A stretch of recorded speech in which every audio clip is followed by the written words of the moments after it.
History is often written by the victors, but what if we told you there's more to the stories we thought we knew?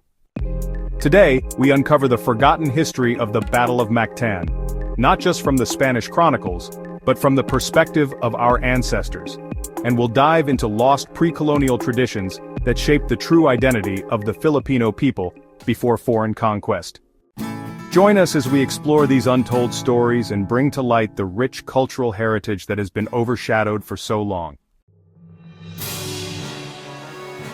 The Battle of Mactan, fought on April 27, 1521, is often told from the Spanish perspective. Ferdinand Magellan, the famed Portuguese explorer sailing for Spain, faced the warriors of Lapu-Lapu and met his end. But what about the untold side of this battle? Magellan underestimated the tactical advantage of Lapu-Lapu's forces.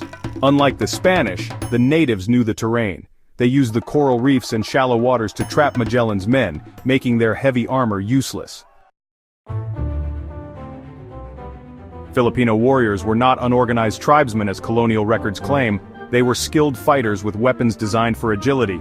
Some historians believe the warriors used fire-hardened spears and poisoned arrows, tactics unrecorded in Spanish accounts. What's even more intriguing, there are no surviving accounts of Lapu-Lapu's own records. Did he really kill Magellan himself, or was it a combined effort of his warriors? What we do know is that this was one of the earliest recorded victories of an indigenous people against European forces.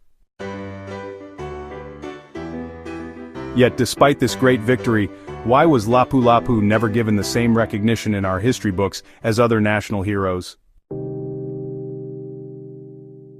Explore the possible fate of Lapu-Lapu after the battle. Legends say he either fled Mactan, continued ruling, or sailed to Mindanao. Discuss various theories with historians. Before Spanish colonization, our ancestors had a rich culture, one that was systematically erased over time. Let's explore some of these forgotten traditions. The Babelans, our spiritual leaders, held a crucial role in pre-colonial society. They were healers, shamans, and even political advisors. But when the Spanish arrived, they were branded as witches and eradicated. What knowledge did we lose when the Babelans were silenced? Tattoos were once a sign of bravery, wisdom, and rank. The Visayan warriors, known as pintados, wore intricate tattoos that told stories of their battles and achievements. Today, only a few indigenous groups maintain this tradition. In ancient times, Filipino warriors had intricate preparations for battle. They performed war dances, chanted powerful incantations, and engaged in rigorous training rituals. These practices were not just about physical readiness, but also spiritual fortification. We also had diplomatic traditions like the Sandugo, a blood compact between leaders to seal alliances. This was an indigenous form of diplomacy, proving that pre-colonial Filipinos had complex governance systems long before colonization.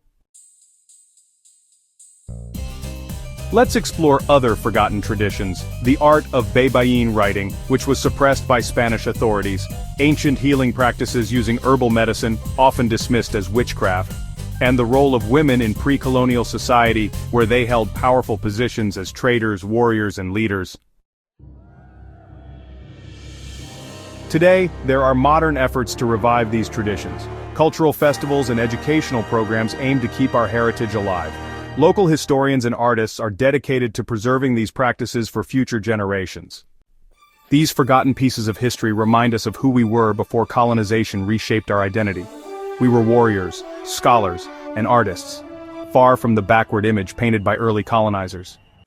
Understanding our past gives us the power to reclaim our identity. If we truly want to honor our ancestors, we must remember the stories they never got to tell. What other forgotten Filipino histories do you want us to uncover? Let us know in the comments, and don't forget to like and subscribe for more stories from the past.